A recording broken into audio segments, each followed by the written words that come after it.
जतिन जी आपके पास आएंगे, पहले बताइए आपकी तरफ से दो स्टॉक्स कौन से होंगे पावर प्ले सेगमेंट में। देखिए, कंसिडरिंग ओवरऑल मार्केट कंडीशन हम एक स्टॉक रेकमेंड करना चाहेंगे, वो है सिंजीन में। तो सिंजीन में हमने आज के ट्रेडिंग सेशन में भले ही थोड़ी नरमी देखी हुई है, लेकिन अगर जो मैं उनके अर्ली चार्ट्स देखूं तो अपने क्रूशियल सपोर्ट जोन के आसपास आके कंसोलिडेट कर रहा है। अराउंड 900 890 का एक क्रूशियल सपोर्ट जोन है सिंजीन के लिए। तो हमें लगता है कि क्रूशियल सपोर्ट जोन पे आ गया है, तो यहाँ से हमें एक अपटिक देखने मिल सकती है टुवर्ड्स 925। इसके लिए सिंजीन में लॉन्ग करने की सलाह रहेगी। स्टॉप लॉस मैं सजेस्ट करूंगा 875 का, और ऊपर में टारगेट रहेंगे 930 के। ठीक है, तो 930 के टारगेट के लिए सिंजीन में तेजी करने की सलाह। राजेश जी आपकी तरफ से कॉल्स क्या होंगे आज के लिए। तो देखिए, मार्केट थोड़ा सा चॉपी है तो मैं भी एक ही रेकमेंड करना चाहूँगा। मेरा जो रिकमेंडेशन है वो है लॉरस लैब्स। कल के सत्र में काफ़ी अच्छी तेजी देखने को मिली थी, पॉजिटिव मोमेंटम था, वॉल्यूम्स भी काफ़ी स्ट्रॉन्ग थे और एक राउंडिंग बॉटम फॉर्मेशन ब्रेकआउट देखने को मिला है। बट आज के सत्र में लो वॉल्यूम्स के साथ प्राइस मार्केट के साथ थोड़ा सा डिप आ रहा है।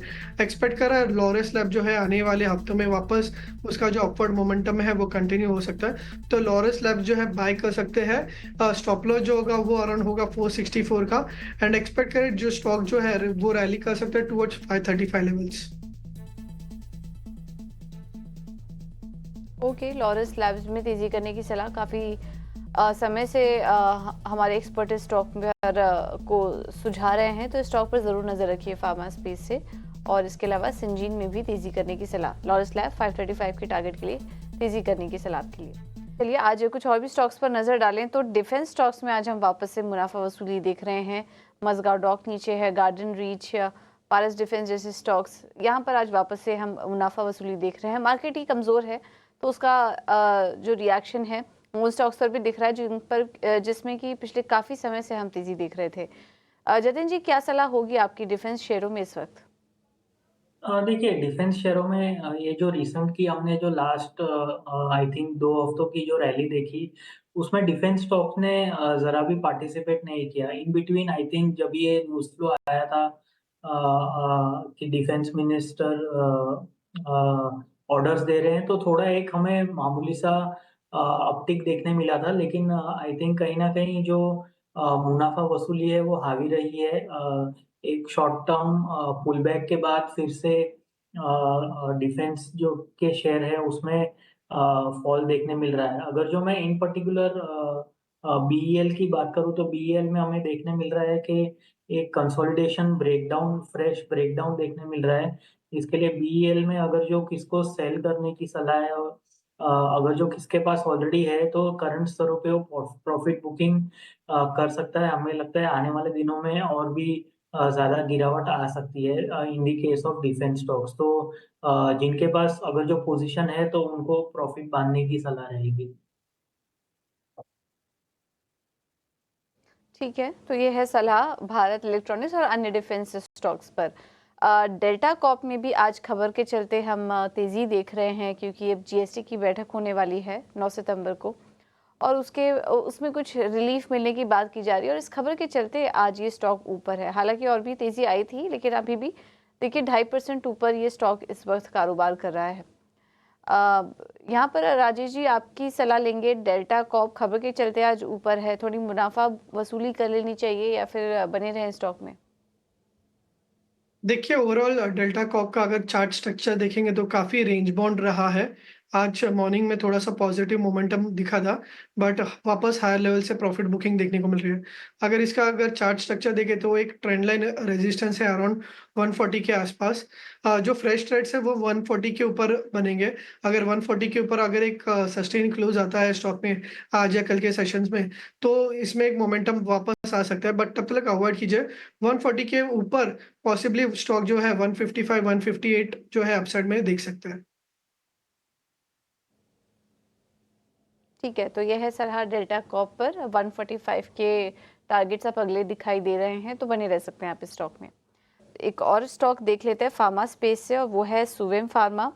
फार्मा स्टॉक्स में आज काफ़ी मिला-जुला कारोबार देखने को मिल रहा है, लेकिन हम बार-बार इस स्टॉक पर इस सेक्टर को हाईलाइट कर रहे हैं आपके लिए, क्योंकि ऑलरेडी काफ़ी ज़्यादा चल चुके हैं। अब स्पेस में भी कहाँ मौके दिख रहे हैं, वो समझने की थोड़ी कोशिश करते हैं। सुवेन फार्मा ऊपर है 4%, 1200 के पास ये स्टॉक कारोबार कर रहा है। काफ़ी शानदार तेज़ी आज देखने को मिल रही है स्टॉक में। राजेश जी, क्या सलाह होगी आपकी? स्टॉक कैसा लग रहा है आपको? चार्ट्स में मजबूती और दिखाई दे रही है? देखिए काफ़ी अच्छे मोमेंटम में है सुवेन फार्मा और अगर आप इसका डेली चार्ट देखें तो लास्ट 7-8 सेशन से कंटिन्यूअसली ग्रीन कैंडल फॉर्मेशन बन रहा है। तो एक कंटिन्यूअसली रैली स्टॉक में देखने को मिल रही है। एक्सपेक्ट करो कि ये जो अपवर्ड मोमेंटम है कंटिन्यू रहेगा। 1320 1330 के जो है इमीडिएट में टारगेट रहेंगे। बट सलाह ये रहेगी कि थोड़ा अगर डिप आता है तो डिप में बाय कीजिए, क्योंकि कंटिन्यूअसली बाय हो रहा है एंड हम देख रहे हैं कि कोई फार्मा स्पेस में भी प्रॉफिट बुकिंग हो रही है। तो सलाह ये होगी कि कोई अगर डिप आता है तो डिप में बाय कीजिए। 1320 से 1330 के जो है वो इमीडिएट टारगेट्स आएँगे। सुवेन फार्मा पर इस वक्त आती हुई। चलिए कुछ और स्टॉक्स पर फोकस करते हैं और बजाज फिनांस पर एक राय लेते हैं। जतिन, आप तक आवाज पहुंच रही है मेरी? जतिन, आप तक आवाज पहुंच रही है? जी जी जी। ठीक है, ठीक है। बजाज फिनांस पे जरा राय दीजिए। और इसकी वजह है क्योंकि जेफरीज ने यहां पर खरीदारी की राय बरकरार रखी है और लक्ष्य भी बढ़ा दिया है। 7,780 रुपए से बढ़ाकर 8,410 रुपए प्रति शेयर का लक्ष्य जेफरीज ने बजाज फिनांस में दिया है। अब इसके फैक्टर्स क्या गिनाए गए हैं, वो ये है कि जो Q3 है उसमें क्रेडिट लागत में कमी संभव हो सकती है। इसके अलावा जो निम्स हैं उसमें भी स्थिरता आ सकती है और इसकी वजह से नतीजों में जो बेहतर संकेत नजर आएंगे उसकी वजह से कारोबार में और ज्यादा सुधार बेहतर तरीके से नजर आएगा। बजाज फिनांस आपको कैसा लग रहा है? और इसके साथ ही जरा एक व्यू इंडियन होटल्स पर भी दे दीजिए।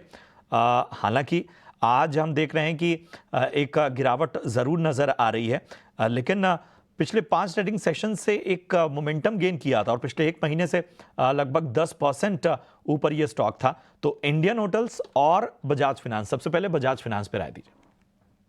देखिए, फर्स्ट ऑफ ऑल जो बजाज फाइनेंस की बात की तो हमें लगता है कि बजाज फाइनेंस में रिसेंटली 6,800 से लेके अराउंड 7,400 7,500 की अच्छी खासी एक रैली हो चुकी है, यानी कि 10% का अप्रिसिएशन हुआ था। और 10% अप्रिसिएशन होने के बाद पिछले 3 से 4 ट्रेडिंग सेशन में हमने देखा है कि थोड़ा एक कंसोलिडेशन फेज चालू है। तो हमें लगता है कि एक शार्प रन अप के बाद जो कंसोलिडेशन फेज आया है वो एक खाली अप ट्रेंड में एक ब्रीफ पॉज है। हमें लगता है कहीं न कहीं ये जो एक करेक्शन आया है या कंसोलिडेशन आया है वो आने वाले दिनों में ऊपर की तरफ ब्रेकआउट होगा। अप ट्रेंड इंटैक्ट है, इसके लिए हमें लगता है कि 7,600 7,650 तक के लेवल्स ये स्टॉक आने वाले दिनों में अपसाइड की तरफ दिखा सकते हैं। हैविंग सेड दैट हमें लगता है कि 7,180 का एक क्रूशियल स्टॉप लॉस लगाना चाहिए, जस्ट इन केस के स्टॉप लॉस ट्रिगर होता है तो हमें ये लॉन्ग साइड की तरफ के पोजीशन एग्जिट भी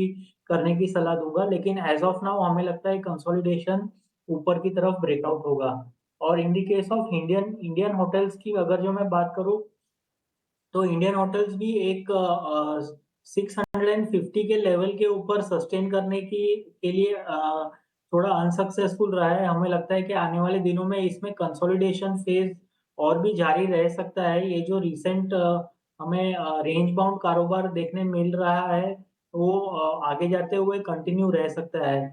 इसके लिए कोई फ्रेश ट्रेड लेने की सलाह नहीं रहेगी। अगर जो किसके पास पोजीशंस लॉन्ग ऑलरेडी है तो उसको 642 का एक स्टॉप लॉस लगा के होल्ड करने की सलाह रहेगी। तो फिलहाल इंडियन होटल्स में कोई फ्रेश ट्रेड ना लें, आपके पास है तो इसमें बने रहने की आपको सलाह मिलती हुई।